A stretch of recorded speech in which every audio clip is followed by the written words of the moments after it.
Boa tarde. Reiniciamos agora a sessão da tarde, terceiro dia da terceira semana de pós-graduação, Arquitetura, Tecnologia e Cidade, Regina Ruschel, da FEC Unicamp. Passo a palavra para a professora doutora Gisela Cunha Viana Leonelli. Gente, boa tarde. Estou muito feliz da gente chegar nesse terceiro dia. Então, boa tarde a todos e a todas. Continuaremos agora com as atividades terceira semana após a terceira Regina Ruschel, com a palestra da professora Maria Carminha Espósito. Então, eu vou...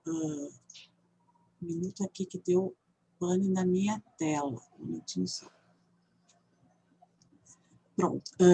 Então, com a palestra da professora doutora Maria Encarnação Beltrão Espósito, nossa querida professora Carminha.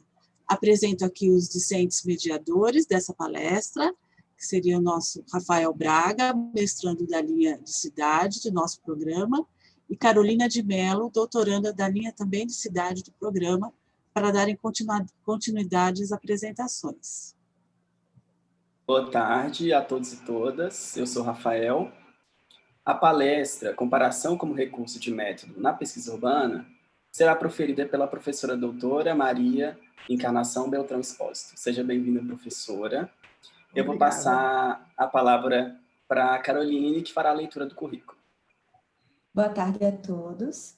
Maria Encarnação Beltrão Espósito é geógrafa, professora titular na Unesp de Presidente Prudente, possui mestrado em Geografia pela Unesp de Rio Claro e doutorado em Geografia Humana pela Universidade de São Paulo. Realizou pós-doutoramento na Université de Paris 1, Sorbonne, desenvolveu atividades acadêmico-científicas junto a diversas universidades brasileiras e estrangeiras. É membro do grupo de pesquisa Produção do Espaço e Redefinições Regionais e da rede de pesquisadores sobre cidades médias. Coordena o projeto temático intitulado Fragmentação Socioespacial e Urbanização Brasileira, Escalas, Vetores, Ritmo, Formas e Conteúdos, financiado pela FAPESP. Tem experiência na área de geografia, com ênfase em geografia urbana, atuando principalmente nos seguintes temas: produção do espaço urbano, segregação e autossegregação socioespacial, fragmentação socioespacial e cidades médias. Atualmente é presidente da Comissão Permanente de Avaliação da Unesp e membro do Conselho de Defesa do Patrimônio Histórico, Arqueológico, Artístico e Turístico do Estado de São Paulo, CONDEFAT.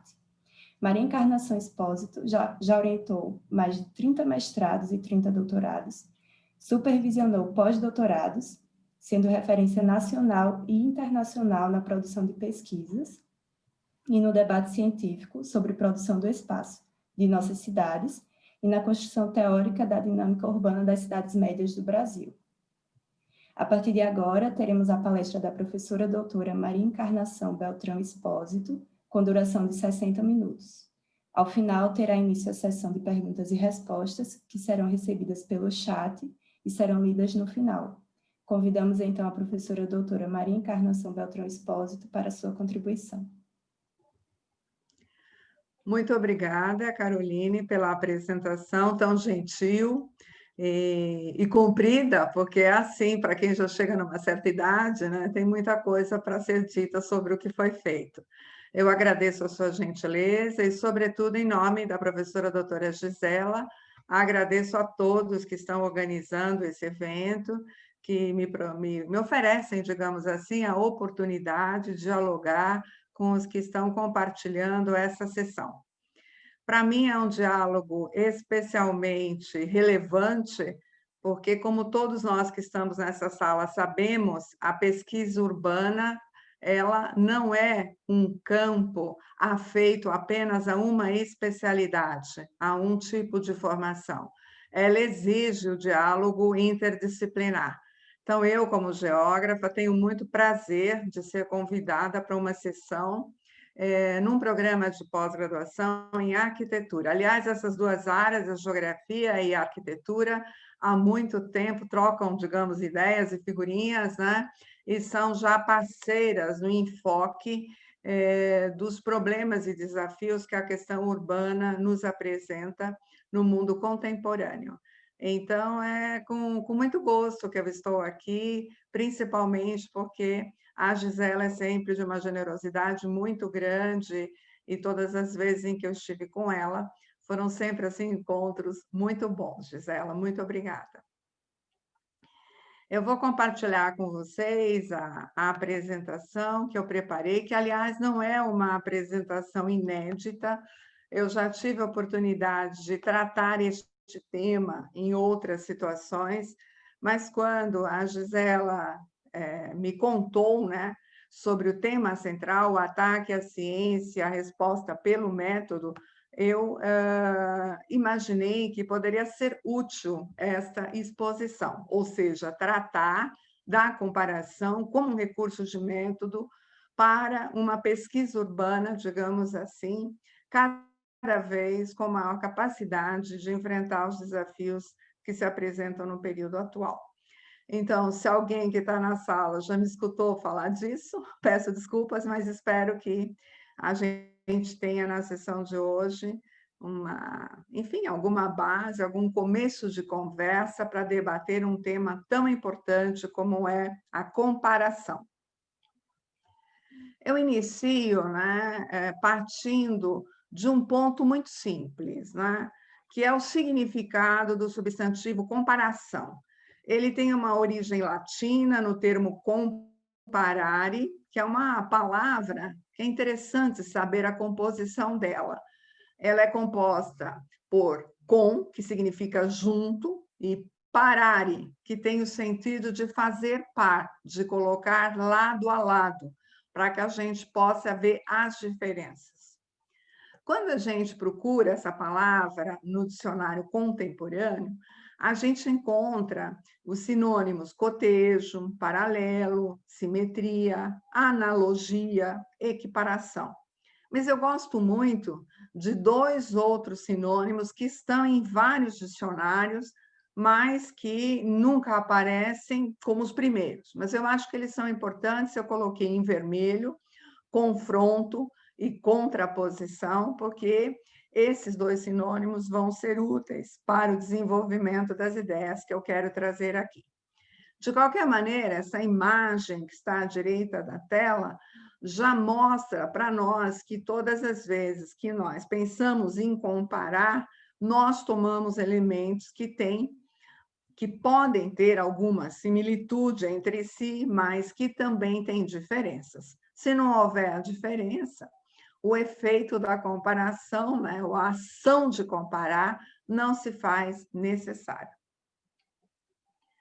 Também eu tomo como ponto de partida que logo que nós começamos a pensar sobre esse tema, e é interessante porque eu já fazia pesquisa comparada há muito tempo, quando eu fui desafiada a falar alguma coisa sobre o assunto e eu fui estudar um pouco o tema.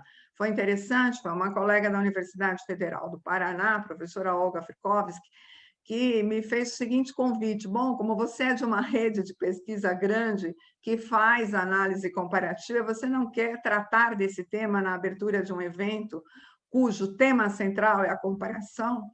Eu fiquei muito preocupada, porque me dei conta que eu fazia alguma coisa sobre a qual eu ainda não tinha parado para fazer uma reflexão. E buscando na literatura, fui encontrando a posição de vários autores, eu vou trazer alguns deles, né?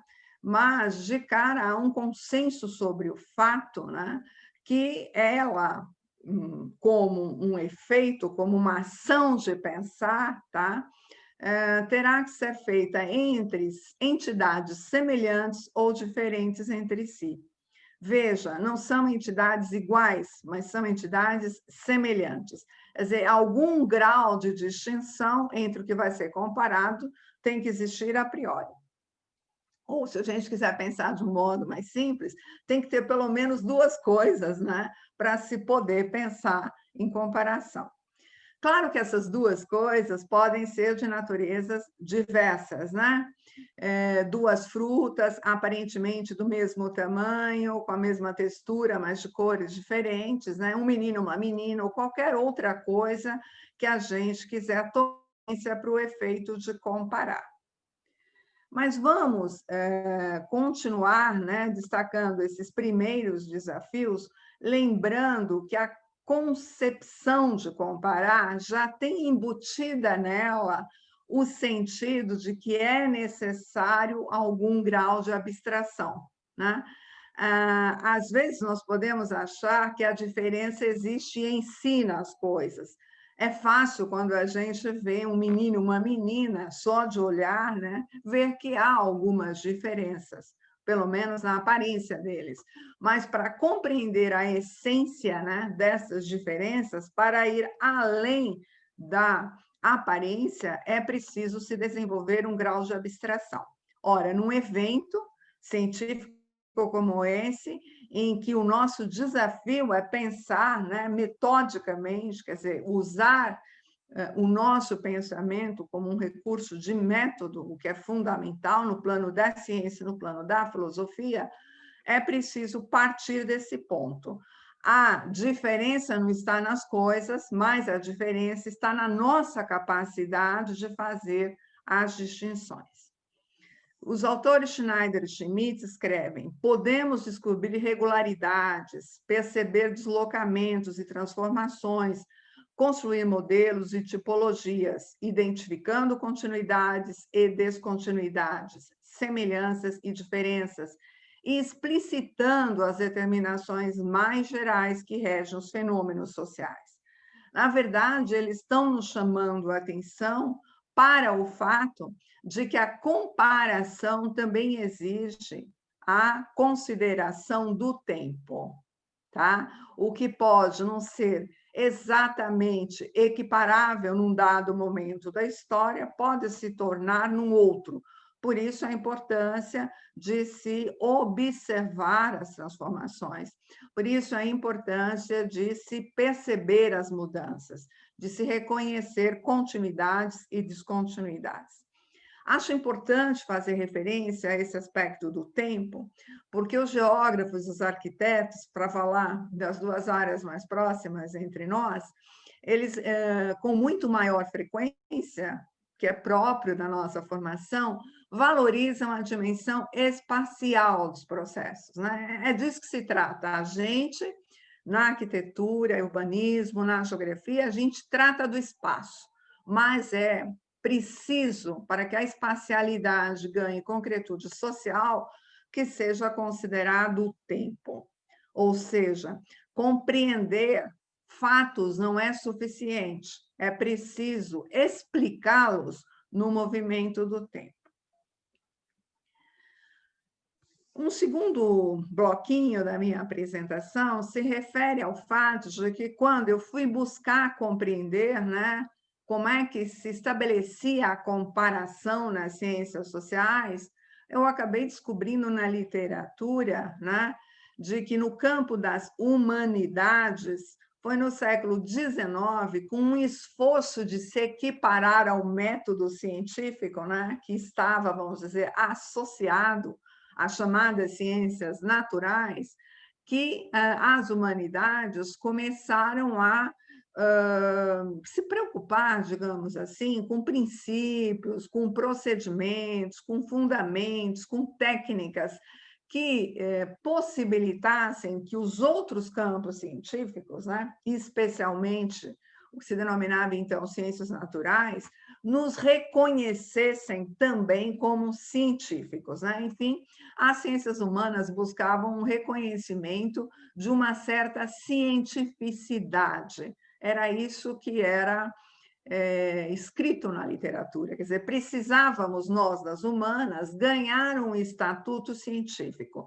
E aí vários autores vão buscando, desde o último quartel do século XIX, mas na pesquisa urbana, isso é mais recente, vem de 1915, né, com as primeiras publicações da Escola de Chicago, vem esse esforço de mostrar, de ganhar, né, esse estatuto científico. Eu acabei me debruçando mais sobre os escritos no campo da geografia, mas eu cheguei a consultar também o campo da sociologia, o campo da história, mas hoje eu trouxe aqui mais a geografia, porque, sendo o objeto dela o espaço, né, e sendo, inclusive, o urbanismo, né, um campo de pesquisa mais recente, eu fui um pouco mais atrás, mas vejam que mesmo na geografia, né, a referência mais antiga vem de Vidal de la Blache, até onde eu pude pesquisar, que é de 1895. O que esses senhores, né, Vidal de la Blache, Clouzet e Gottman, né, um estadunidense tão importante, o que eles escreveram sobre a comparação? O Gottman escreveu: a matéria humana é de grande fluidez e as humanidades não dispunham de ferramenta de análise comparativa, como aquelas das ciências experimentais e matemáticas. Vejam, aí, né, quase se poderia chamar hoje de experimentais, correspondente ao que hoje nós chamamos de ciências biológicas, e matemáticas, o que nós chamamos hoje de exatas. Então, vem aí a procura, né, das humanidades por esse estatuto. O Clouzet se referiu mais diretamente à geografia e disse: ela opera por dois processos de generalização. O processo de extensão, que nós chamamos também de disposição dos objetos geográficos no espaço, e o processo de comparação ou de analogia. A comparação em geografia, né, no lugar de ser um meio de abstrair um tipo formalmente definido, serve a encontrar o sentido real dos conjuntos concretos. Então, se você pega desde a geografia do século XIX, o que ela fez todo o tempo foi comparar biomas naturais diversos entre si, pelas condições, né, geomorfológicas, climatológicas, biogeográficas, comparar grupos humanos, comparar culturas, comparar padrões de distribuição demográfica, enfim, todo o tempo a geografia geral, a chamada geografia geral e a geografia regional, fez comparação e sempre fez a comparação para buscar generalização. O Lablache, ele escreveu dizendo: o geógrafo é levado a projetar, né? Puxa, aqui, some um pouquinho para mim a tela, um minutinho, porque aparece o enquadramento das nossas imagens aqui. Mas, enfim, a ideia geral aqui é que já no final do século XIX, se buscava tanto Lablache como Ritter, né, os dois principais geógrafos do século anterior, a se realizar a comparação para se perceber por oposição aquilo que era particular ou singular a uma dada realidade e perceber também aquilo que era comum. O que se denominam, né, as leis gerais ou as leis terrestres atinentes à climatologia, à geomorfologia, à geografia agrária, que já eram importantes no século XIX, se buscava através desse processo de comparação que permitia reconhecer o que é mais geral daquilo que é mais eventual. Outros três geógrafos importantes e mais recentes, né, trataram a questão igualmente valorizando Hartshorne, né, em duas obras suas muito importantes. Ele é o principal geógrafo que trata da ideia de diferenciação de áreas, né, realiza estudos singulares a partir dos quais seria importante, na opinião dele fazer comparações. Hartshorne, vocês sabem, ele é quase um pai, né, de uma geografia, de uma aproximação entre a geografia, né, e os estudos ou as visões matemáticas sobre o espaço. Acho que até eu estou simplificando, porque ele foi muito mais que isso, mas ele aproximou bastante a geografia, né, do tratamento sistemático e estatístico da informação, porque ele queria sempre verificar padrões de variação do fenômeno, segundo ele, verificando, né, a frequência, a variação, o que é que fica dentro de um conjunto geral e o que é que escapa esse conjunto geral, se poderia chegar a generalizações. Pierre George, né, mais voltado a uma análise qualitativa, né, mais com base em documentos do que em dados, também valorizou a comparação, né, chamando a atenção de que é preciso, né, espacializar a informação para chegar a uma comparação. E os espanhóis destacaram a importância dos procedimentos de extensão, localização, que eu já tinha destacado, comparação, analogia. Eles dizem a finalidade da comparação é reagrupar fatos que estão isolados, para deles extrair combinações. Bom, vamos ver agora o que pensa a história e a sociologia, fazendo um resumo, né? No campo das ciências sociais, havia há um consenso de que nós não devemos nos limitar aos estudos de casos. Eles nos levariam à compreensão muito tópica dos processos, né? E isso poderia gerar uma explicação simples, uma explicação de causa e consequência. E eles nos chamam a atenção, né, para o esforço necessário de buscar generalizações. Então, vocês veem que no campo da história e da sociologia, a preocupação é a mesma do campo da geografia. Nós precisamos sempre alcançar uma explicação abrangente para que a gente ter uma visão abrangente para que a gente possa reconhecer semelhanças e diferenças. E, inclusive, eu acrescento uma ideia importante, que é verificando, a meu ver, importante, né? Que é verificando semelhanças e diferenças, que a gente pode potencializar a compreensão das articulações. Eu quero colocar foco nisto.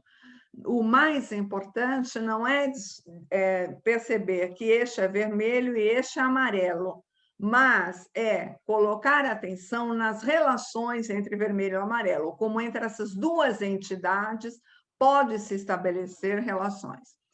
Darei um exemplo mais próximo da nossa área.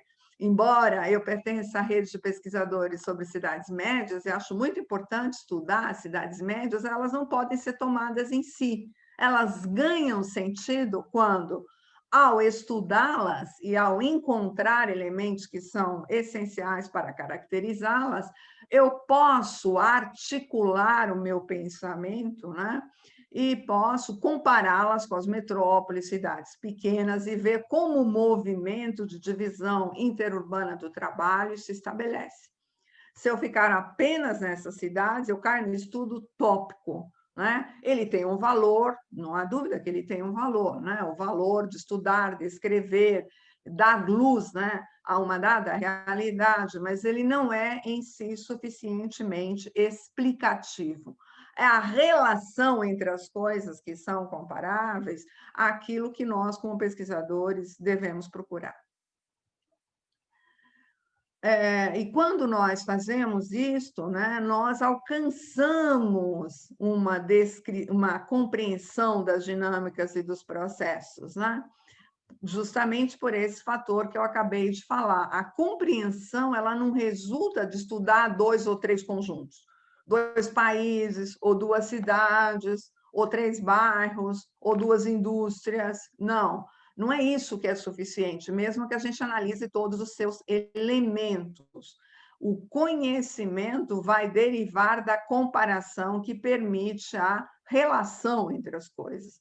Quer dizer, permite que o nosso pensamento, né, não é relação porque as coisas têm necessariamente relação entre si, porque às vezes não tem, né? Às vezes eu estou falando de uma indústria na região metropolitana de Campinas, tá certo? E comparando ela com uma indústria na grande área metropolitana de Los Angeles. Essas indústrias podem não ter relação entre si. A relação é estabelecida no plano da abstração pelo pensamento do pesquisador, ao reconhecer, né, similitudes, distinções, enfim, processos e dinâmicas que podem ter alguma familiaridade entre si ou que, por cotejo e oposição, mostram que é singular a cada uma delas. Ora, assim, a comparação, ela requer uma adequada seleção do recorte. O que é que a gente vai estudar? Enfim, a comparação, ela é importante ou não, dependendo da construção do objeto da pesquisa. Às vezes as pessoas me perguntam, porque eu escrevi esse texto, assim, você acha que aqui caberia análise comparativa? E eu sempre tenho que devolver a pergunta, né, com outra indagação, né, inquirindo quem me pergunta sobre qual é efetivamente o seu objeto de pesquisa, né? Qual é o problema que o pesquisador quer desvendar. Então, a decisão sobre comparação, ela não se dá a priori, ela se dá a posteriori, tá? Isso é importante do ponto de vista do método. Primeiro, a gente delimita o objeto, estabelece claramente o recorte e entra no questionamento, como pesquisador, se a comparação vai ser útil ou não. Isso é importante de ser dito, porque às vezes as pessoas pensam que necessariamente, porque se estuda 2 bairros ou 2 cidades, vai se utilizar a comparação. Ou, quando se estuda um, não vai se utilizar a comparação. Não, eu vou procurar demonstrar que, mesmo às vezes estudando um, a comparação se faz necessária.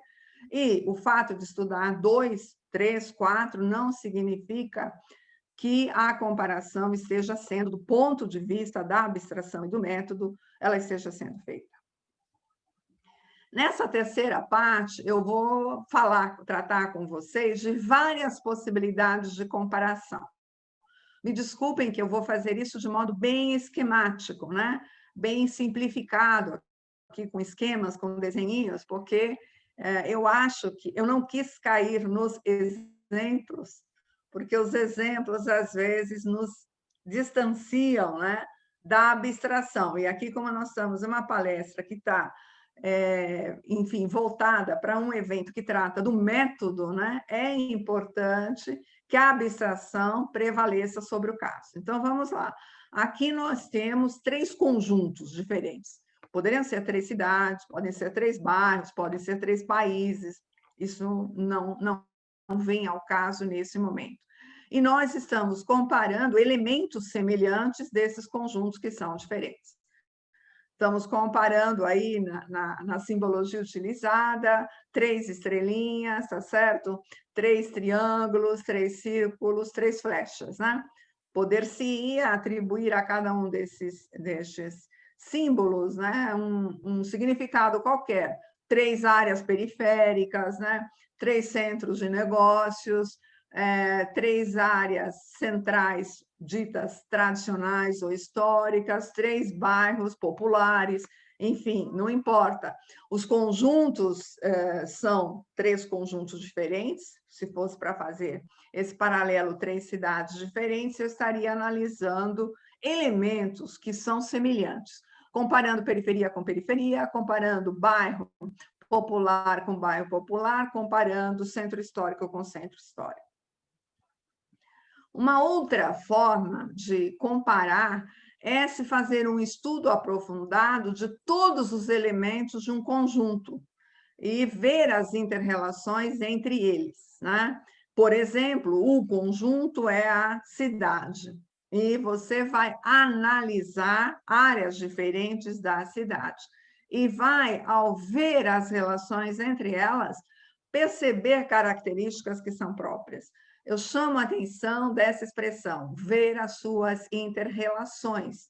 Apenas ver cada uma das áreas que compõem uma cidade em si não significa que eu esteja operando no plano da abstração com capacidade suficiente para explicar. Eu posso operar com capacidade suficiente para descrever, né? Mas vamos lembrar que descrever é, na taxonomia, né, da complexidade do pensamento, uma operação primeiro, uma operação mais simples, que a operação da compreensão. Um terceiro modo de fazer comparação, e ele, claro, vai se aplicar para determinados tipos de pesquisa, é comparar elementos diferentes que pertencem a conjuntos semelhantes. Eu pego 3 cidades, tá certo? E comparo elementos que são diferentes entre si. Mas, claro, para eu fazer essa escolha, e para ela não ser louca, né? Ela não ser completamente fora de razão e de sensatez, tem que haver algo que eu quero descobrir, tá? Que liga estes 3 elementos. Por exemplo, vamos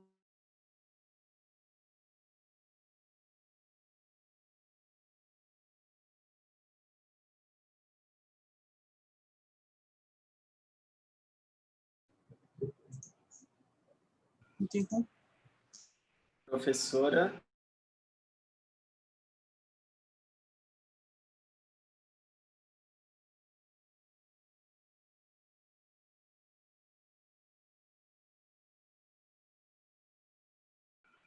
Ela caiu.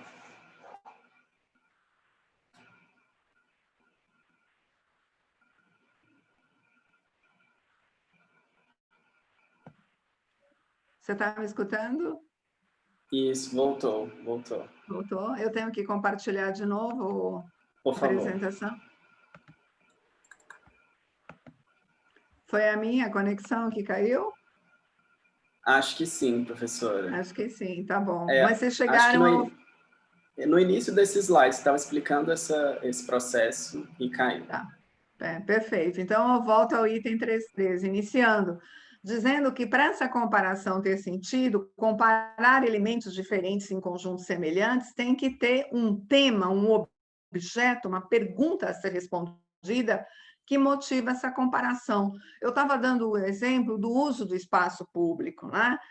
Como é o uso do espaço público pela sociedade, ou, por exemplo, pelos movimentos sociais, na cidade 1, numa área central, na cidade 2, numa área periférica, e na cidade 3, por exemplo, num bairro que está passando por um processo de gentrificação, para dar 3 exemplos diferentes, né? São elementos diferentes, uma área central, uma área periférica, um bairro que passa por gentrificação, mas o elemento que motiva a comparação é, neste caso, reconhecer, descobrir, correto? Como é que o uso do espaço público se estabelece.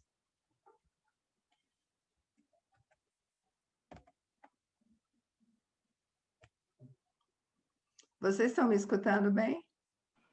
Sim, perfeito. Sim? Só que agora os slides não mudam de lugar. Eita.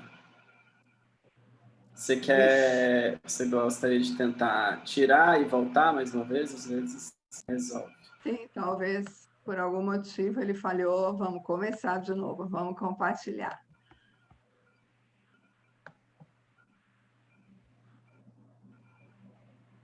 Ele não está andando.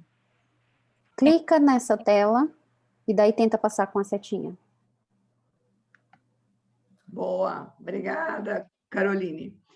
Bom, e por fim, mas podemos também fazer a comparação entre conjuntos diferentes a partir de um mesmo elemento, né? Qualquer que seja esse elemento, as formas de apropriação do espaço, né? Tomando como referência, tá certo? Uma área como,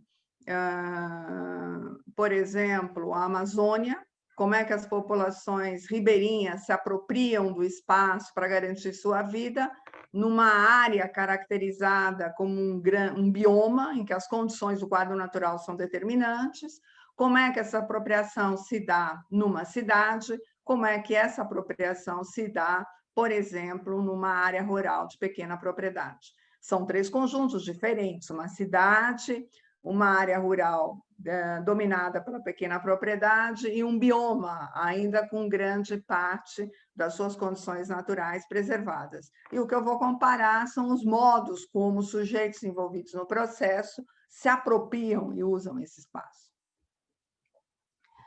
Por fim, né, podemos fazer uma comparação entre um conjunto do período atual com conjuntos semelhantes do passado, né? O que teria representação aí à direita seria o objeto de estudo do pesquisador, ele delimita, né, que ele vai compreender, por exemplo, o processo de urbanização na formação social, né, gerada pela economia cafeeira, que é a rede urbana do estado de São Paulo, enfim, com um pouquinho de braços, né, para o norte do Paraná. Esse é o objeto de estudo, mas para compreender essa rede urbana agora, ele precisa remontar ao passado, ir até a segunda metade do século XIX, compreender o fim da escravatura, né, emergência da mão de obra livre e da constituição das condições para uma urbanização completa associada ao desenvolvimento industrial a partir dos anos 30. Então, ele vai cortar no tempo, né? Ele vai em 1850 e pega a Lei de Terras, ele vai em 1888, 89, trata do fim da escravidão e da República, ele vem em 29 e trata dos efeitos, né, da grande crise sobre a economia agrária exportadora brasileira, para poder compreender a industrialização e chegar, através dela, a perceber, né, como ocorre efetivamente a urbanização no período atual. São 5 hipóteses, né? Foram as formas que eu encontrei na literatura, mas eu também não acho que essa tipologia é exaustiva, acho que pode haver outras formas, mas, enfim, observando, são as mais comuns. Com esses 5 tipos, eu já posso chegar num primeiro plano de aproximação da ideia, e eu vejo que todos que trabalham com pesquisa empírica estão envolvidos com algum tipo de comparação. O que não significa que aqueles que estão voltados exclusivamente à reflexão abstrata, né, tratam de literatura ou operam no plano filosófico, eles também não raciocinam por comparação, né? Acho que esse é uma primeira conclusão. Vamos tentar construir a segunda conclusão. E eu parto de um exposto que não sou eu, é meu marido, que afirma que o método não se confunde com as disciplinas que foram resultando da fragmentação da ciência. Então, eu estou partindo da ideia, nesse evento, tá, que tem como centro de atenção e reflexão o método, que não existe o método da geografia, o método da história, o método do urbanismo, o método da biologia. O método, né, ele tem que ser compreendido como movimento do pensamento, mas não pode ser reduzido à dedução e à indução, né? Há autores que consideram dedução e indução um método. Não, dedução e indução é um modo de operar o pensamento, e o método é mais complexo que isto. E é através da combinação de dedução e indução, de um ir e vir também dialético, da capacidade de crítica, que o método vai se construir. O método, então, desse ponto de vista, é um caminho do pensamento que se faz pela combinação de várias habilidades cognitivas, de vários procedimentos intelectuais. Procedimentos intelectuais vistos aqui como ações práticas que são orientadas pela razão. O pesquisador toma a decisão, ele opera com ações práticas. Prática não precisa ser necessariamente material, né? Prática, ele põe em prática um jeito de conduzir a pesquisa. Entre essas habilidades cognitivas, entre esses procedimentos intelectuais, está, a meu ver, a comparação. Então, eu reconheço a comparação como um procedimento intelectual e não como um método, embora haja autores que consideram a comparação um método, né? Eu acho que não, que se você pegar a dialética hegeliana ou a dialética marxista, para falar de duas aí, né? Você vai ter comparação nas duas. Se você pegar, por exemplo, toda a ciência produzida a partir do positivismo, você tem comparação lá também. Se você pegar a fenomenologia, você também vai encontrar a comparação. Então, desse ponto de vista, como é um procedimento intelectual, embora eu tenha dito na primeira aproximação, tá, que a comparação se associa muito à pesquisa empírica, na verdade, ela não existe sem teoria, porque a abstração é a base da produção da teoria. Então, nós não podemos falar de comparação cientificamente sem que haja abstração, sem que haja fundamentos técnicos e de método. é diferente da comparação do senso comum, né? No senso comum, eu faço comparação só pela experiência. Eu vou na quitanda, eu pego 2 tomates, tá certo? Eu vejo que um está mais consistente, o outro está menos, com a minha sensibilidade manual, com a minha experiência de já ter manuseado tomate para fazer molho várias vezes, eu vou distinguir qual é o tomate melhor. Isso eu faço no plano da experiência. Não preciso ser pesquisadora, não preciso ser uma expert no tema, tá? Assim como eu não preciso ter estudado enologia para tomar um vinho seco e um vinho doce, digamos, e reconhecer a diferença entre eles. No plano da experiência, a gente também faz comparação. Ora, é necessário partir, então, da ideia de que não há oposição entre empiria e teoria, porque a teoria precisa da empiria. Pode haver empiria sem teoria, que é o do mundo da experiência, mas toda a teoria tem que se basear em dados de realidade, tem que ser resultado do reconhecimento de algo que, por um conjunto de estudos, nos possibilita reconhecer uma tendência, uma lei geral, uma exceção. Então, reconhecendo a comparação como um procedimento intelectual e não como um método completo, eu vou usar a comparação como um recurso do método e não como um método em si. Então, por isso é que a quinta parte da minha exposição, que já é a última antes das conclusões, eu vou falar de quais fundamentos de método eu acho importantes para a pesquisa urbana. Não são todos que podem ser usados. Eu vou fazer referência aos que eu considero mais relevantes, ou talvez os que eu tenho usado mais, por isso eu tenho apreço a eles. O primeiro é a relação entre quantidade e qualidade. É um par sem a qual não tem como comparar cidades, elas não podem ser comparadas apenas quantitativamente ou apenas qualitativamente. É na relação entre quantidade e qualidade que eu compreendo a substância delas, tá? Então, não basta saber que 2 cidades têm 200 mil habitantes para classificá-la no mesmo tipo, porque uma coisa é uma cidade de 200 mil habitantes perto de São Paulo, outra coisa é 200 mil habitantes na porção oeste da Amazônia, tá? Então, é a relação entre quantidade, nesse exemplo que eu dei, o tamanho da população e qualidade, que eu vou compreender o processo. Aqui eu trago um trecho do Henri Lefebvre muito bom, né? Ele está dizendo, ele nos fala da lei dos saltos, né? Ele fala para nós que precisamos ver em que momento a quantidade, através de um conjunto de mudanças graduais, por um conjunto de modificações quantitativas, em que momento a qualidade dos processos se altera, em que momento uma crise interna da coisa, né, leva a uma metamorfose profunda que vai mostrar uma intensificação das contradições e vai nos revelar uma mudança substancial.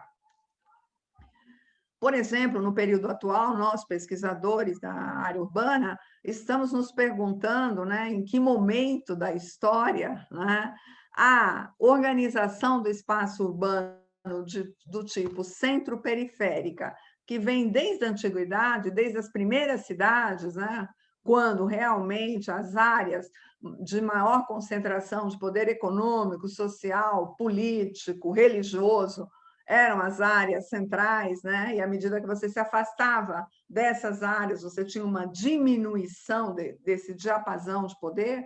Em que momento da história de cada cidade um conjunto de pequenas transformações se acumula e essa lógica é colocada em questão?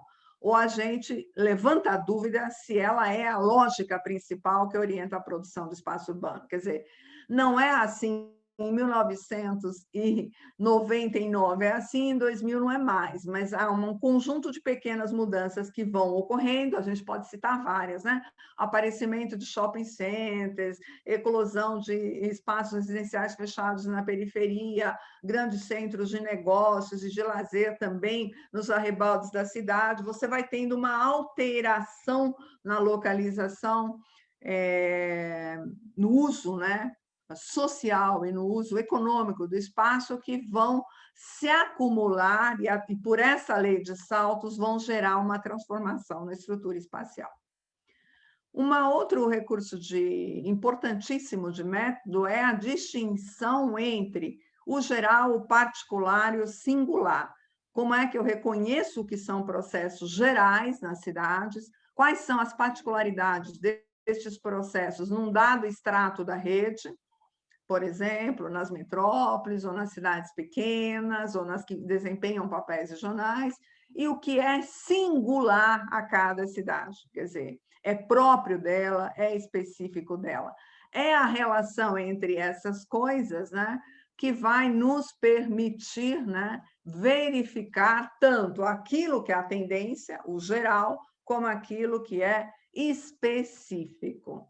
Isso é muito importante, tanto nos processos, como nos objetos, como nos fatos, né, espaciais. Desse ponto de vista, os autores, especialmente Sheptulin, ele diz: o singular é uma propriedade que não se repete e que é própria daquela coisa, tá? É muito específica, né? Porque o que é o particular é aquilo que relaciona o específico ao geral. Então, por exemplo, para fazer referência aos nossos estudos, né, eu penso assim, o particular, para mim, para o meu tipo de pesquisa, são as cidades médias. É essa faixa que eu quero compreender, essa faixa intermediária. Mas eu só posso compreendê-la se eu articular ao geral, que é o processo de urbanização, que, portanto, compreende todos os tipos de cidade, e algumas cidades que são singulares e que eu estudo. O que é que tem em todas essas cidades e o que é diferente em cada uma delas que me permite fazer essa ponte entre o específico e o geral. O particular, no meu caso de pesquisa, são essas cidades. Fundamental também é a articulação entre escalas geográficas, né? Ela não se dá essa articulação apenas para a gente dizer, olha, meu estudo é nacional, olha, meu estudo é internacional, o meu é local, o meu é de um bairro, né? Tipo, uma metáfora muito usada pelos autores é tipo bonequinhas russas, né? Uma dentro da outra. Eu venho desde da escala mais próxima até a mais abrangente. No período atual, em função da globalização, uma escala internacional, global. Não, eu acho que mais importante que isso é ver como os diferentes agentes, sejam indivíduos, grupos, instituições, empresas, organizações não governamentais, movimentos sociais, grupos culturais, como é que eles se movimentam? Como é que eles acionam as escalas geográficas, espacial e temporalmente? Como é que, através do movimento de ir e vir no sentido material, se deslocar no espaço, ou ir e vir no sentido imaterial, através dos ambientes de tecnologias de informação e comunicação, ele articula, ele combina, ele se apropria de valores das outras escalas, de atos, de ações, de acontecimentos, de conhecimentos realizados em outras escalas. Aliás, nesse momento da pandemia, isso está ficando muito patente, né? A gente está toda hora operando essa articulação entre escalas. Hoje nós estamos fazendo isso. Nós estamos em lugares diferentes, não é? Nós estamos aqui conversando e as relações entre nós articulam escalas geográficas diferentes. Desse ponto de vista, a escala, né, não pode ser vista como um recorte apenas, né? Não é apenas assim, o mapa que eu desenho e falo, essa é a minha escala.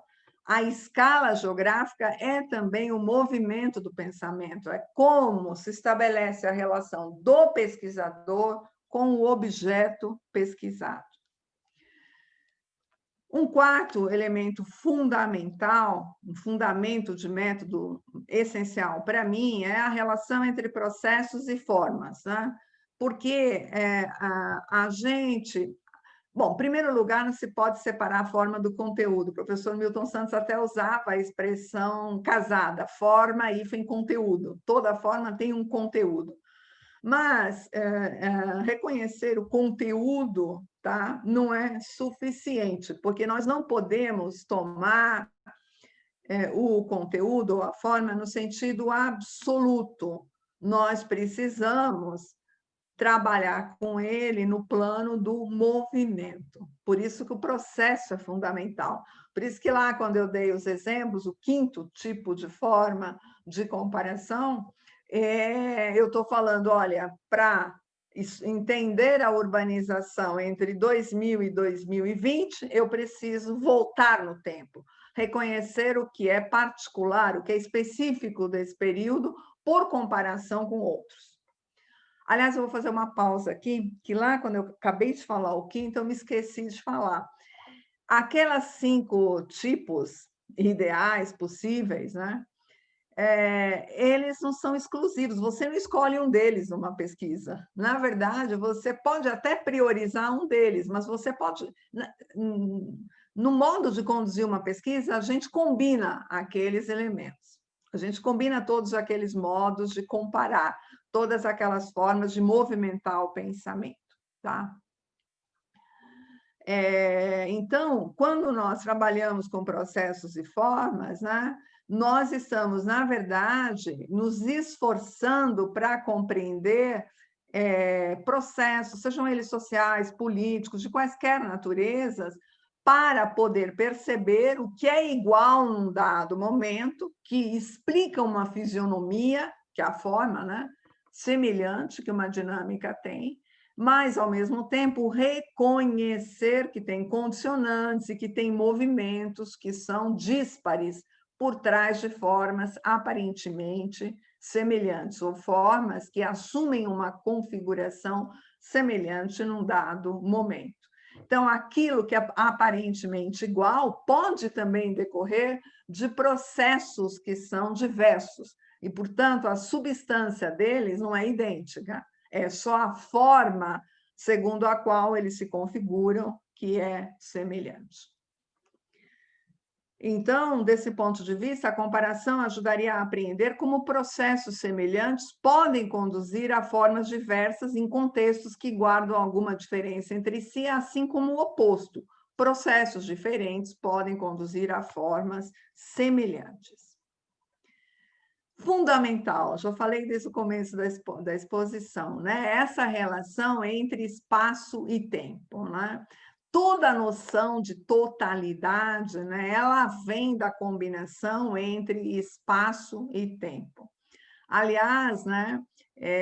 O próprio professor Milton Santos sempre falou, né? O que é o espaço, senão uma acumulação desigual de tempos, né? Como é que a gente vai compreender uma totalização sempre em marcha, porque os processos não param em nenhum momento para o pesquisador ficar estudando, eles continuam a se desenvolver numa espiral mais rápida ou menos rápida. Por isso, a ideia de tempo não é necessariamente o tempo na sequência. Naquele exemplo que eu dei agora há pouco, vocês lembram que eu não fiquei falando de todas as décadas do passado da urbanização paulista. Eu me referi a 1850, me referi a 1988, 89, a 29, ao fim da ditadura Vargas. Eu vou escolher 4 cortes no tempo que me ajudam a compreender as mudanças. Então, o recurso da comparação ele vai ajudar a cortar o tempo. Nós, na pesquisa urbana, somos muito levados a cortar o tempo, pelo menos na geografia, de acordo com censos, né?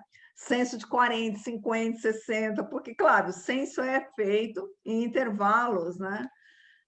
relativamente regulares, porque o Collor atrasou o censo de 1990 para 91 e, por causa da pandemia, o censo que haveria em agosto de 2000 foi transferido. Mas, enfim, a grosso modo, temos aí décadas separando os censos.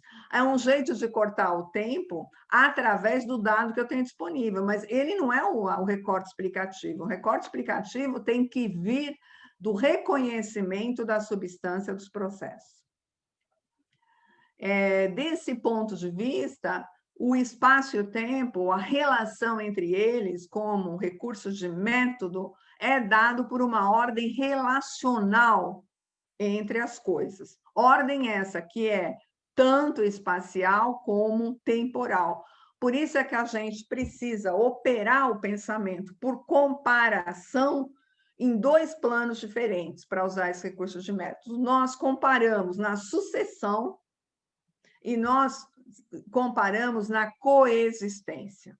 Tá? Eu posso compreender a região metropolitana de São Paulo numa sucessão de tempos que a compõem, tá? Mas quando eu comparo com a região metropolitana de Campinas, né, partindo-se da ideia de que existem essas duas regiões, porque poderia também aqui defender a ideia de que é uma única região, mas eu não vou entrar nessa polêmica hoje, eu vou só usar esse recurso, tá?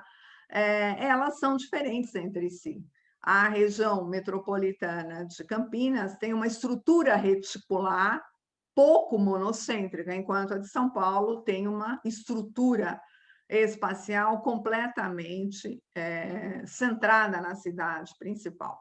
Então, eu comparo São Paulo em vários tempos, ou comparo Campinas em vários tempos, mas quando eu pego o período atual, comparo Campinas e São Paulo uma com a outra, eu vejo que existe diferenças substanciais.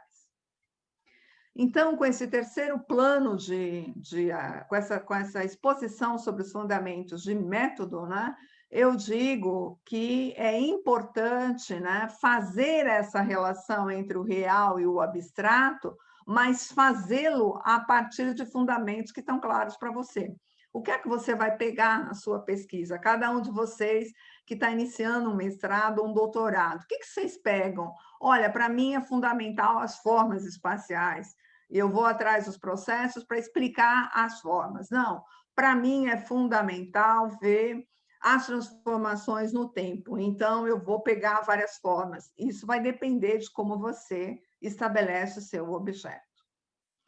Eu vou encerrar com alguns pontos, né, apenas para tentar amarrar a exposição.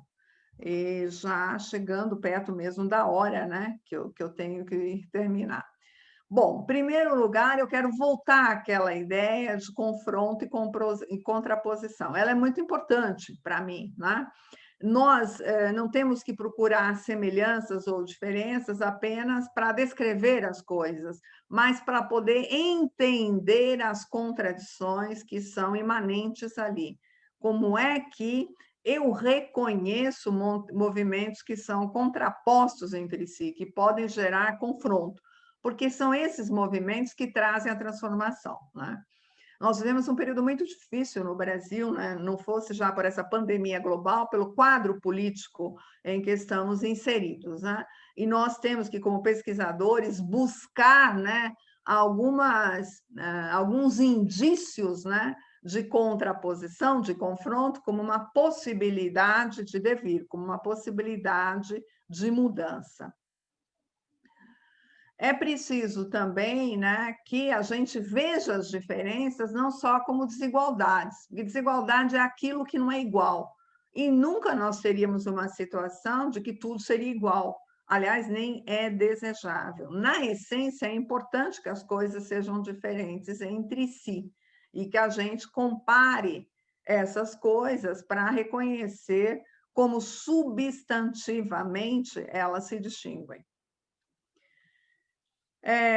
Fazer o reconhecimento das diferenças e também das desigualdades, porque elas são importantes, né? Uma é a diferença de essência, de substância, né? Uma é a distinção, desculpa, entre a essência e a substância, que é a diferença. Outra, a desigualdade, é a distinção do ponto de vista da intensidade. porque é esse exercício entre desigualdade e diferenciação, né, que vai permitir reconhecer contradições. Acho que a comparação não deveria nos levar a ver as diferenças apenas. Ela pode ser realizada também para se fazer paralelos, quer dizer, para se buscar aquilo que é igual, aquilo que, se não é igual, é muito semelhante, aquilo que só permite reconhecer pequenas distinções, porque aí nós conseguimos estabelecer algumas leis gerais. Ao mesmo tempo, é importante também reconhecer essas grandes distinções entre as coisas, né? Então, para pensar nesses dois modos de raciocinar, né, é melhor que a comparação tenha sempre essa dupla razão de ser. Fazer paralelos entre os elementos que pertencem ao mesmo grupo e cotejar grupos diferentes. Ou elementos que pertençam a grupos diferentes com o intuito de aprender as relações entre esses dois tipos de formas de apreensão da realidade. Quer dizer, eu estou voltando naquela ideia que eu falei agora há pouco. Não é para escolher um tipo de operação de comparação. O bom é combinar formas diversas de comparação. Ela, eu já disse, eu estou só fazendo um resuminho final, ela não pode ser tomada a priori, a comparação, ela não é um princípio de pesquisa, ela é uma ferramenta que vai se mostrar mais ou menos necessária conforme se construa o problema a ser desvendado e se defina claramente o objeto. Dois planos que não são dissociáveis, né? O problema, que é a pergunta que eu quero responder, o objeto, que é aquilo que eu vou estudar para responder à pergunta. Eu procurei frisar, espero que tenha ficado claro, que, enquanto procedimento intelectual, a comparação só se justifica quando ela é conduzida por fundamentos de método e apoiada em conceitos. Eu aqui não abordei a questão dos conceitos. No texto em que eu escrevi sobre o assunto, eu entro nos conceitos também, que aqui eu achei que não daria tempo e não daria mesmo, tá? Eu termino com a capa do livro onde está publicado esse artigo. Não estou fazendo propaganda do livro, porque eu acho que esse livro nem está à venda, acho que eu tenho o PDF dele, ele é um livro publicado na Argentina, mas é bacana porque é um livro sobre estudos urbanos comparados. E ele teve como objetivo fazer essa reflexão sobre o tema. Essa foi a bibliografia que eu sei, a que eu citei aí, a bibliografia utilizada, que está no artigo um pouco maior, tá? E eu agradeço demais a oportunidade de conversar com vocês e da paciência de vocês para me escutar. Muito obrigada mais uma vez e, claro, estou aqui disponível para debate.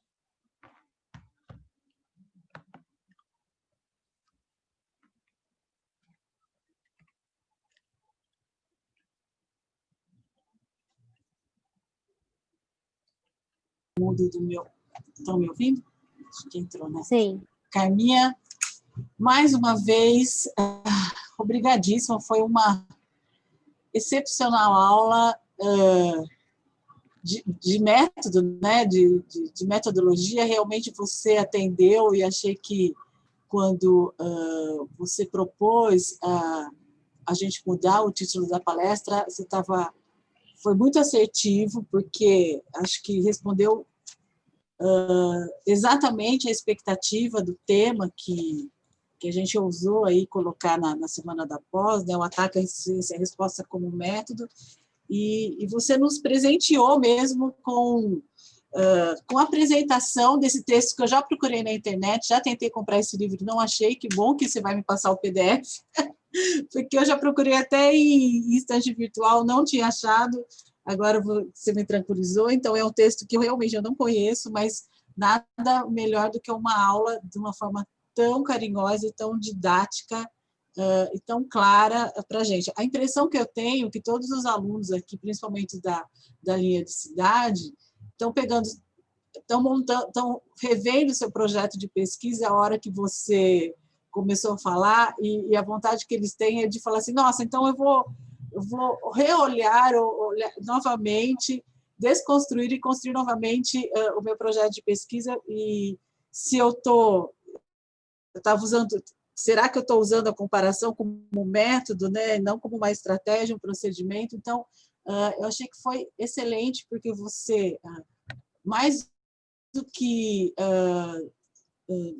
nos apresentar uma aula de método, você colocou esse procedimento tão praticado, né, e tão usual nas nossas pesquisas, no seu, contextualizou no seu lugar certo, né? Então, colocando ele enquanto o procedimento e não como metodologia, fazendo a relação com a questão teórica e empírica. Então, nossa, foi um presente mesmo para o tema dessa semana, que é, se a gente tem que responder esse ataque à ciência, é através do método, né? Então, agradeço profundamente.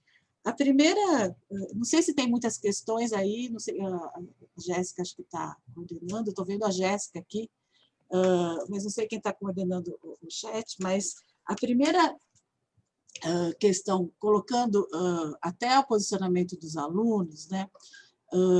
Quando a gente vai tentar participar de algum congresso internacional, tem muito incentivo da gente fazer pesquisa sul-sul, né?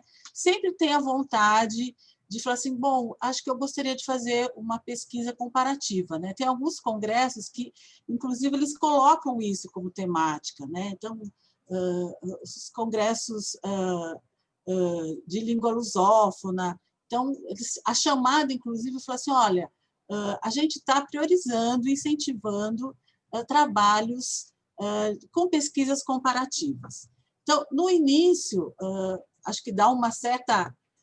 que interessante, eu vou fazer, vou me arriscar, mas eu acho que até por uma falta de um conhecimento mais profundo mesmo, de como usar a comparação, como procedimento, e como você está dizendo, não como metodologia, né? Ou, como você falou, mostrando esse potencial e essa necessidade do que eu preciso saber para usar a comparação, né? E esse procedimento, né? Estar atento, se deu vários alertas, as pessoas começam a falar assim, não, acho que não tem nada a ver comparar, eu não sei o que eu vou comparar, não sei qual o recorte. Então, eu vejo que quando tem essas chamadas, né, muito incentivo, olha, precisamos fazer o diálogo sul-sul, vamos comparar nossas pesquisas, inclusive para ter maior interesse de leitura, de conhecimento, não dá para a gente só...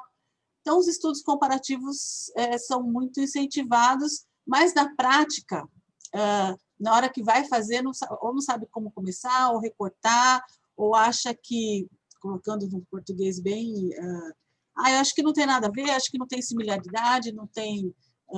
eu não sei montar esse estudo, né? Então, lógico, com sua fala, você nos deu vários alertas, né, do que esse procedimento pode nos trazer, né? Principalmente trabalhando a desigualdade, a diferenciação, os paralelos. E eu queria que você desse alguns conselhos para um jovem pesquisador que está iniciando a pesquisa, né? Iniciando sobre a respeito desses estudos comparativos, principalmente nas chamadas aí estudo sul-sul, que é o que a gente mais tem, né, para a gente dialogar com as nossas cidades, mais do que as europeias ou as norte-americanas. Acho que é a primeira pergunta. Obrigada, Gisela. Essa é uma pergunta irritante, é um tema, inclusive, muito em debate, né, nos eventos aqui do Hemisfério Sul, porque eu acho que os pesquisadores, os intelectuais, estão cada vez mais conscientes sobre a necessária, né, o necessário caminhar para um processo de descolonização, né, de, enfim, rompimento, né, da tendência histórica no campo científico de transpor teorias. E eu acho que aí, Gisela, tem que ter algo muito importante que nós, das humanidades, temos sempre que levar em consideração. Quando nós estudamos um objeto, um fato, um processo, uma dinâmica do ponto de vista da física ou do ponto de vista da química, né?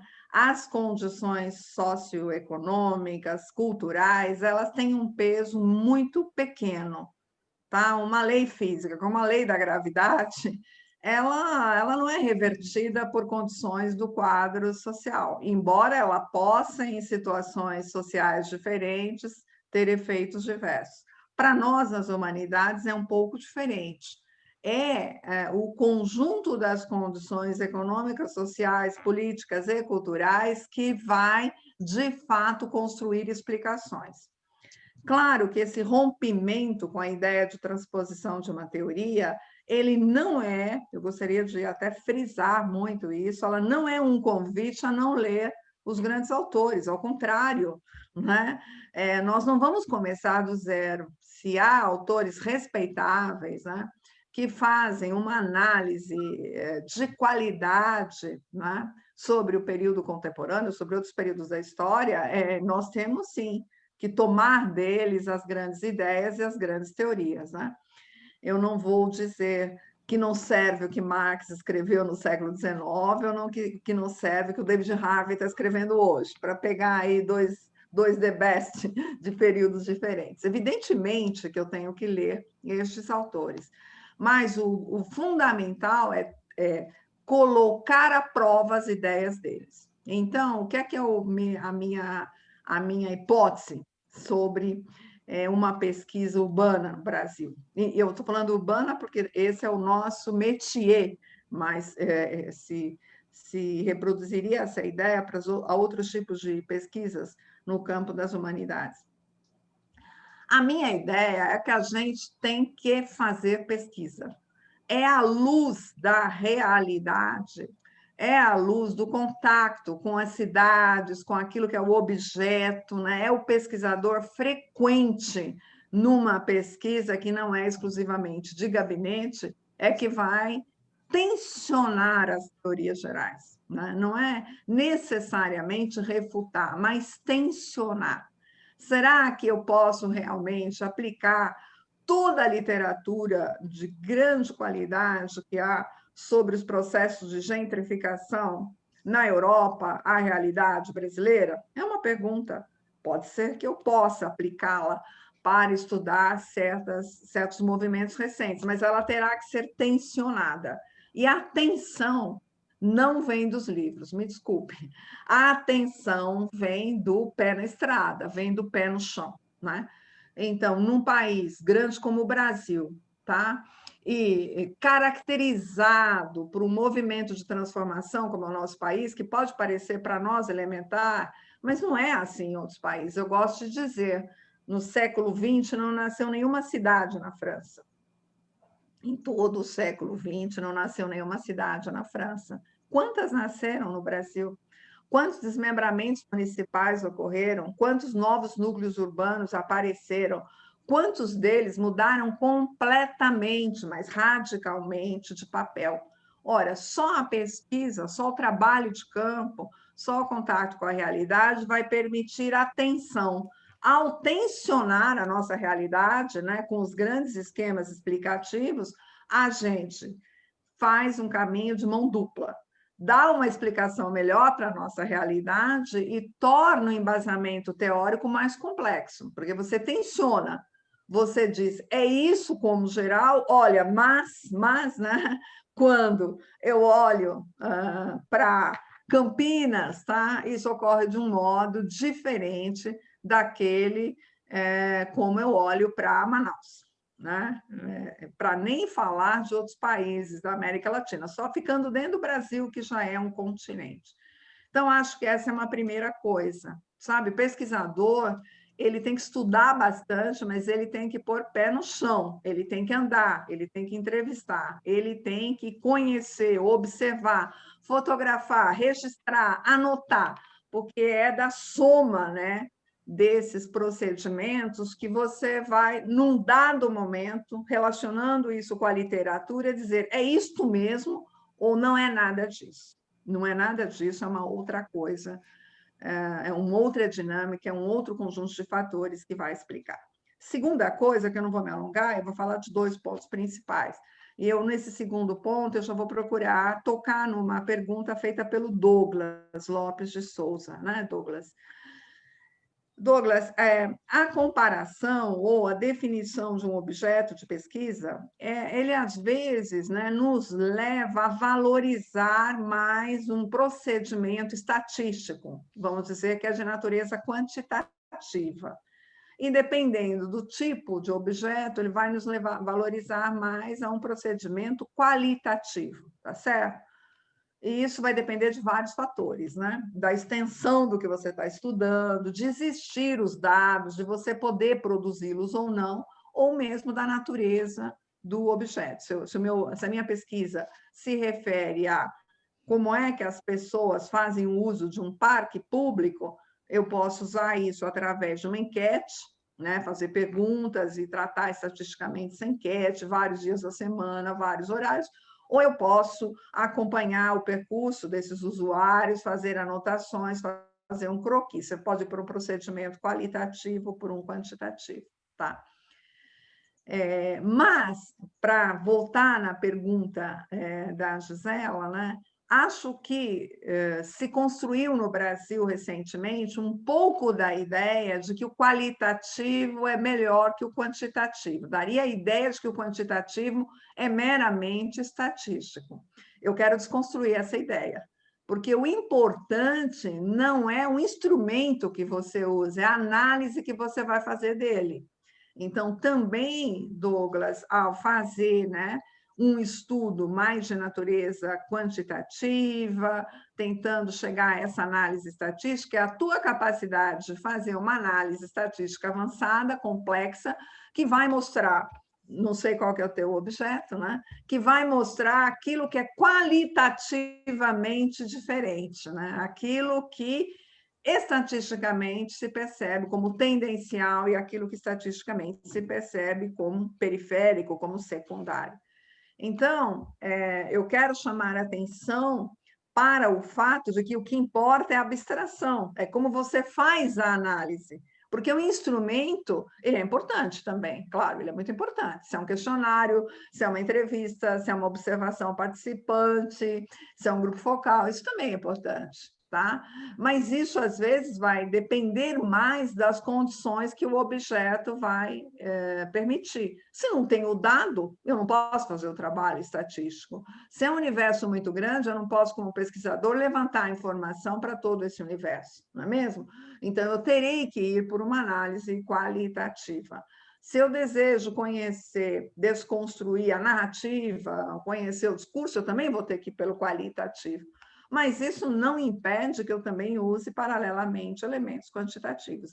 Enfim, eu estou convidando vocês, a partir da pergunta da Gisela, a não ficarem diante desse falso dilema.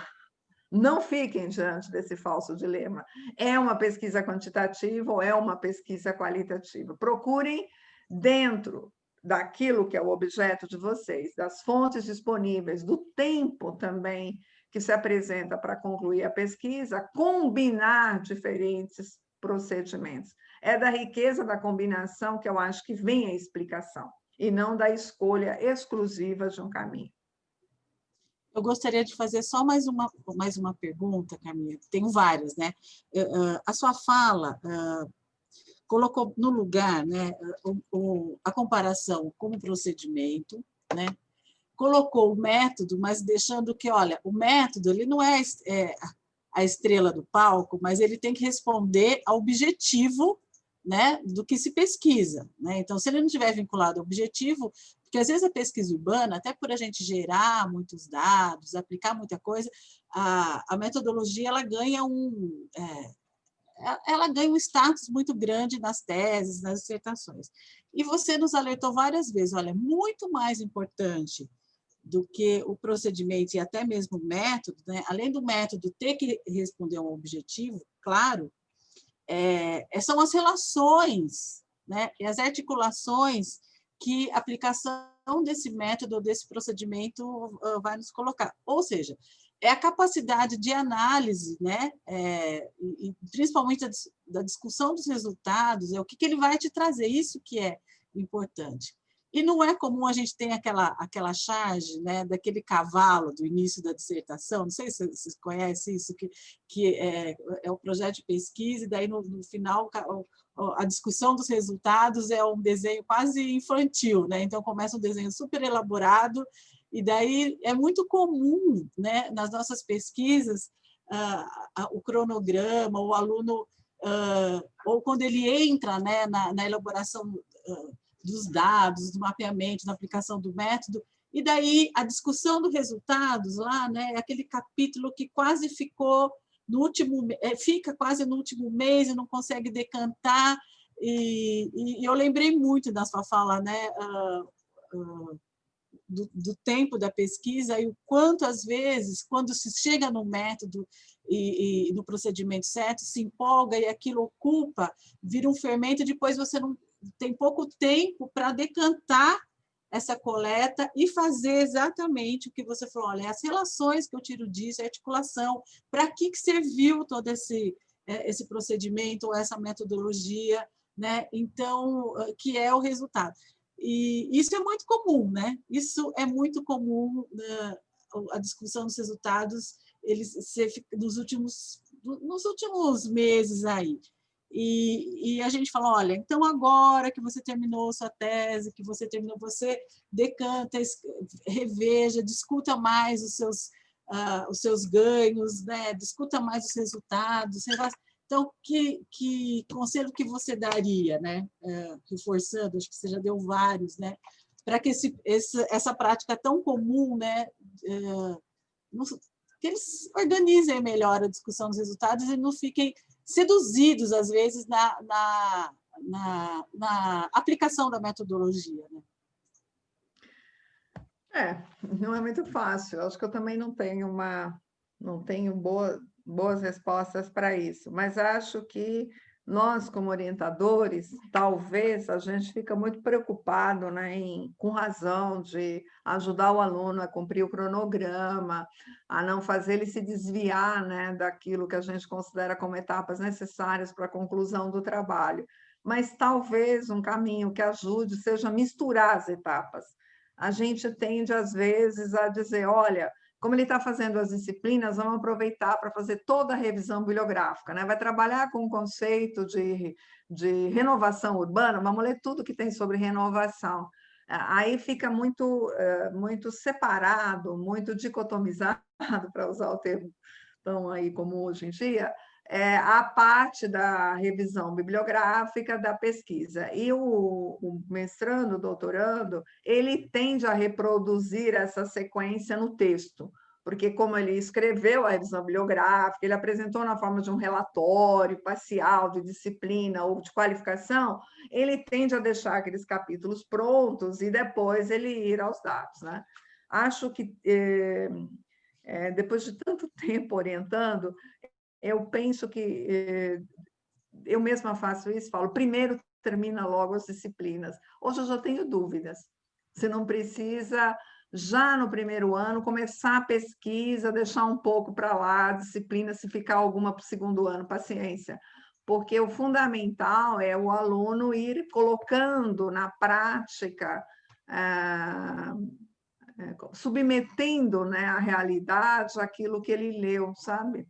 Acho que essa sucessão no tempo, revisão depois, a aplicação metodológica da pesquisa, não é muito bom. Talvez pudesse misturar mais isso.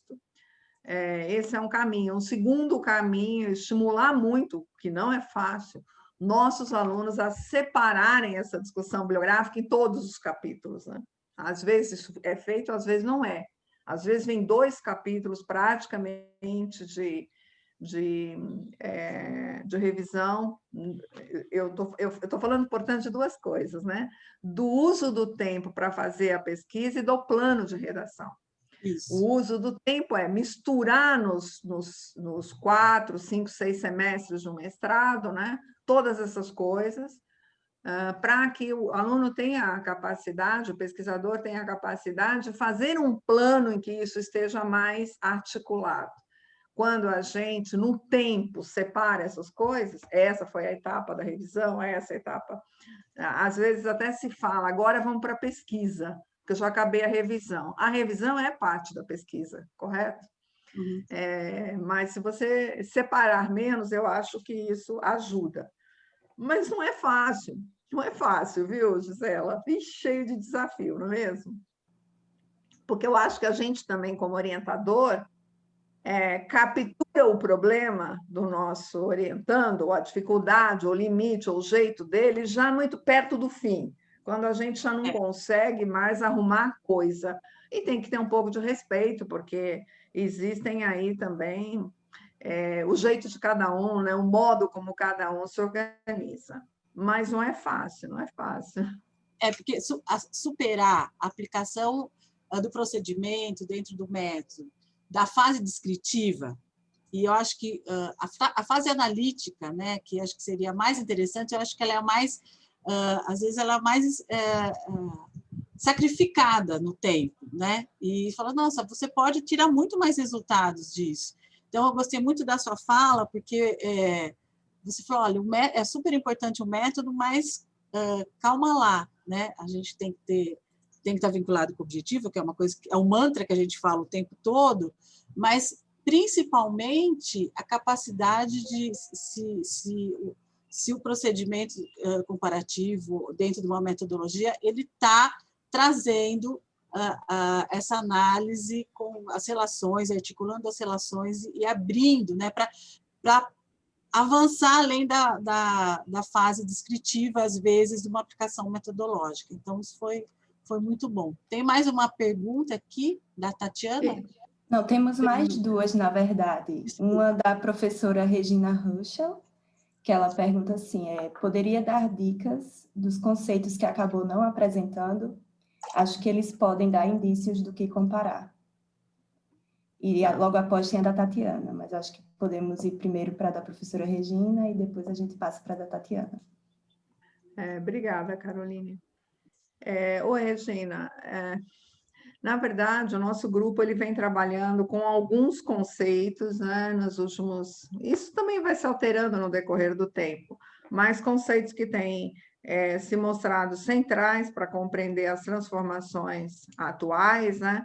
Nós estamos adotando um conceito quase guarda-chuva, digamos assim, é um conceito que visa abarcar todas as mudanças que a gente quer estudar, explicar, desvendar, tá? Que é o conceito de fragmentação socioespacial. Então, não é um desafio muito simples para nós, porque ele é um conceito que abarca outros conceitos, como de segregação, né? Como de multiplicação da centralidade por multicentralidade ou policentralidade, esse tem sido um conceito central, tá? No geral, no longo do tempo, o que o nosso grupo vem fazendo é trabalhando com reestruturação espacial. Nós não trabalhamos com paisagem, nós não trabalhamos com morfologia urbana, nós não trabalhamos, enfim, nós trabalhamos com conceitos de reestruturação. O foco nosso está nos processos. É um pouco a praia da geografia, digamos assim, né? Talvez para vocês, na arquitetura e urbanismo, é mais comum a adoção da ideia de morfologia, de formas espaciais. Agora, é claro que para eu compreender estruturação, eu entro nas formas também, mas o objetivo central tem sido estruturação. E a estruturação a gente tem visto a partir das relações centro-periferia, a partir da ideia de multiplicação da centralidade, a partir da ideia de uso do espaço público. Aí a gente faz umas portas de entrada, que são o que a gente chama lá no nosso grupo de planos analíticos. Sempre tem uma pesquisa, quais são os planos? São as portas que a gente vai abrir, né? E a partir das quais a gente vai compreender, tá? Nesse texto, que depois eu vou passar para a Gisela, para te ajudar a responder melhor, Regina, tem um esquema mostrando a relação entre os fundamentos e os conceitos. Aí eu acho que você vai perceber, né? Os conceitos estão à direita, os fundamentos estão à esquerda, vai perceber como eles vão se articular. E como é, no caso da pesquisa, a comparação que faz a operação do pensamento. Por quê? Porque a pesquisa anterior que nós trabalhamos, e essa, aliás, as últimas 3 pesquisas grandes que a gente está trabalhando, uma feita pela Recime, 2 feitas pelo Gasper, ela sempre está trabalhando com mais de uma cidade, porque a gente quer ver mesmo diferenças entre cidades, em regiões do país, e até agora, nessa pesquisa nova, entrou também em São Paulo, quer dizer, entrou um espaço metropolitano. Você vai ver lá no texto que como é que a gente opera, tá? E acho que isso tem a ver, Caroline, com a pergunta feita pela Tatiana, que eu estou lendo aqui do lado na tela, né?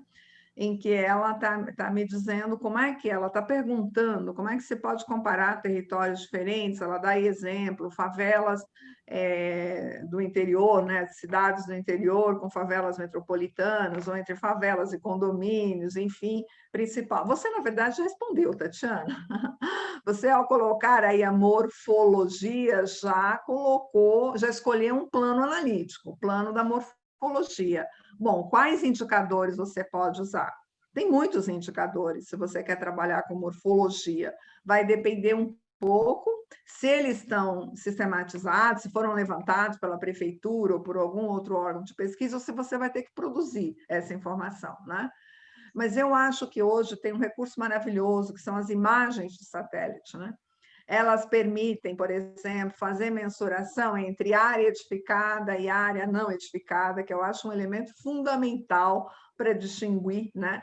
Tanto favelas em cidades diferentes, como favelas e condomínios, para pegar esses 2 exemplos. Um outro indicador importante que você pode usar, e é muito afeito a vocês na arquitetura, são os materiais construtivos, né? Eles são diversos, conforme essa área favelizada está numa cidade de um tamanho ou de outro, tá? E acho que outro elemento que pode ajudar também são os estratos de renda dos habitantes dessas áreas. É muito diferente, né? Numa cidade como Marília, 230 mil habitantes, mais ou menos, que é uma das cidades que a gente, até nessa pesquisa ela não está, mas ela estava na anterior, ela tem áreas favelizadas, né? Quem mora nessas áreas favelizadas é realmente alguém de nível de ganho. Aqui eu estou falando de extrato de ganho, não estou falando de classe social, tá? Muito baixo, muito baixo. Quer dizer, que em uma família que ganha um salário mínimo e meio ou 2 salários mínimos, numa cidade desse tamanho, ela mora de aluguel, ela tem uma solução do problema habitacional formal, não informal, né? Não com a favelização. Com essa renda, né? Com esse rendimento, que não é renda, esse provimento, né? De ganho, é uma família com esse mesmo provimento, né? Na região metropolitana de São Paulo, está praticamente na condição de passar fome, né?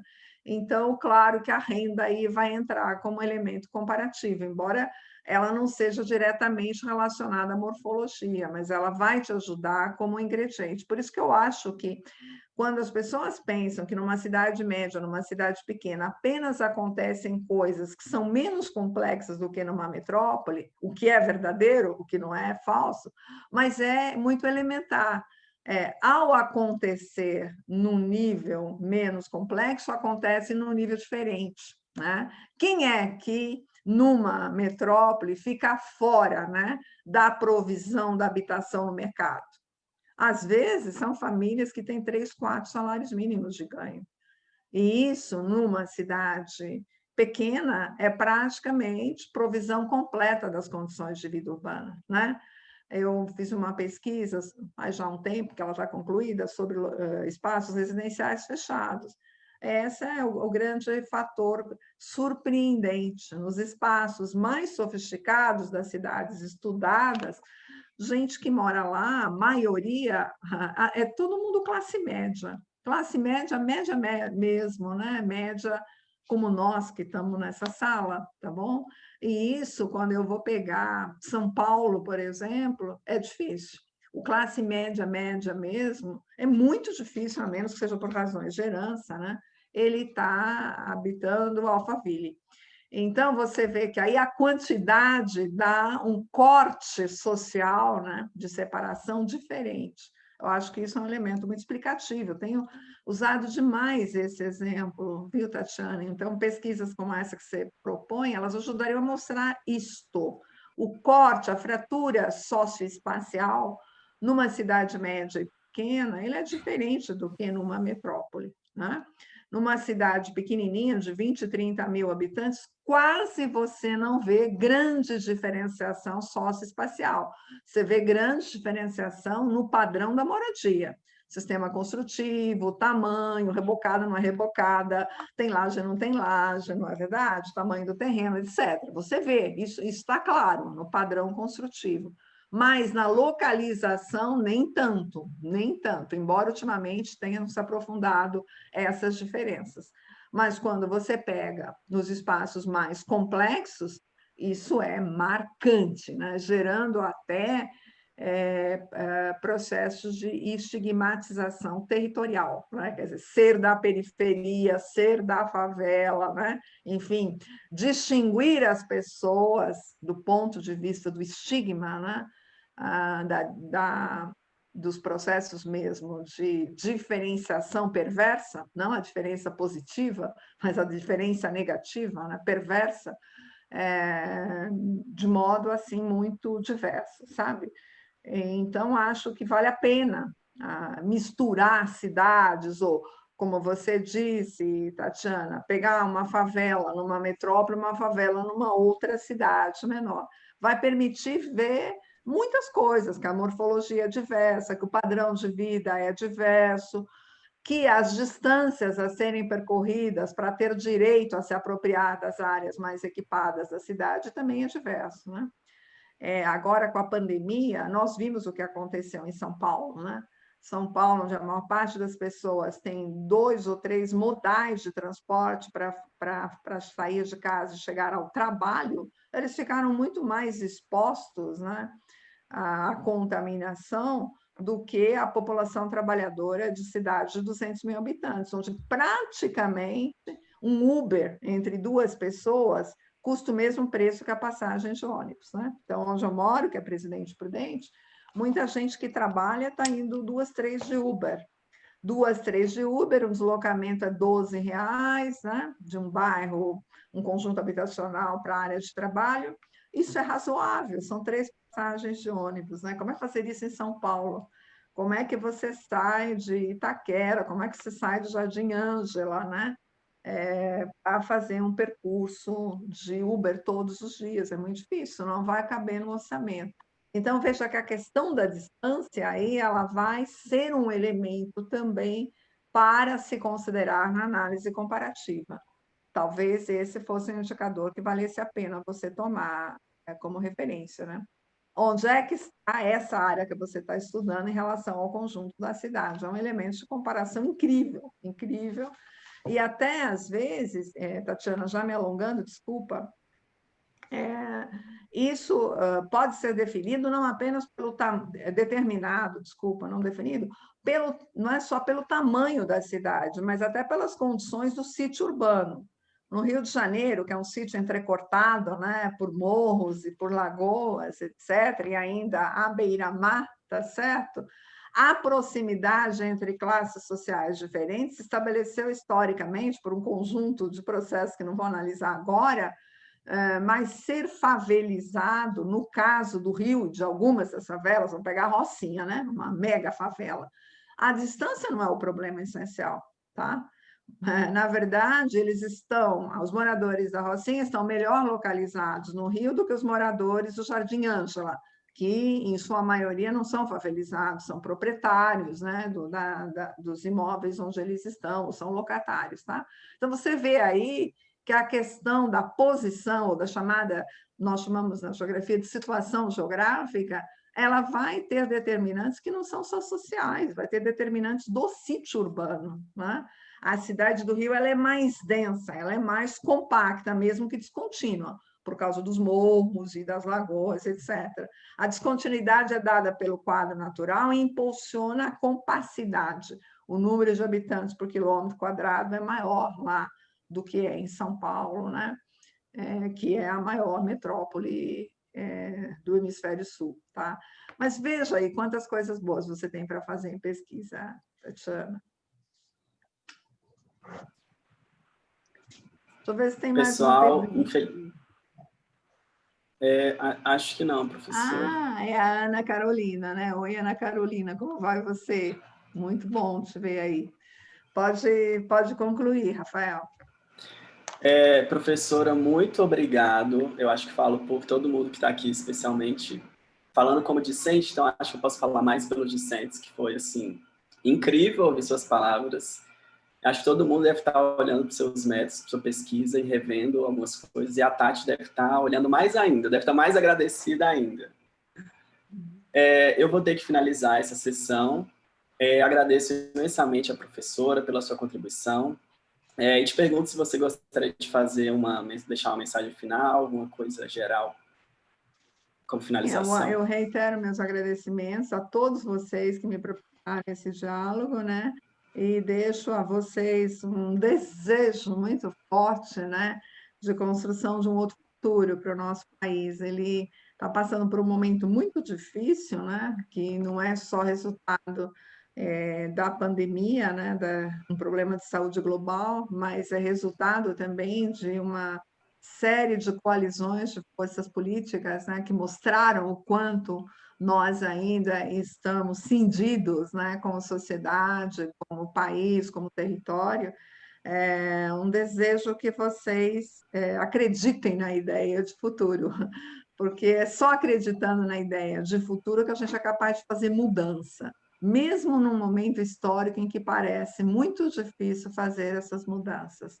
Mas quem é mais velho, como eu, pode dizer para vocês que já foi muito pior e que se reconstruiu esse país em momentos da história dele em que não parecia nem de perto que era possível uma mudança. Então, eu sou muito positiva no sentido de que vocês, como pesquisadores e como sujeitos políticos, vão construir um país melhor. É o meu desejo para vocês.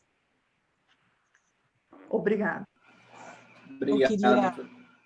Eu queria agradecer especialmente a minha convidada, que sempre tem uma contribuição imensa, principalmente para essa linha de cidade tão recente no nosso programa. Eu falo que é a nossa madrinha aí do grupo de pesquisa, e agradeço imensamente por preparar uma fala que muito direcionada para o tema que a gente propôs na semana da pós. Então, mais uma vez, Carminha, muito obrigada pela sua presença, pelo seu aceite, pela sua aula tão densa, mas ao mesmo tempo tão didática, né, explicativa, e um presente mesmo para o tema que a gente se dispôs a discutir.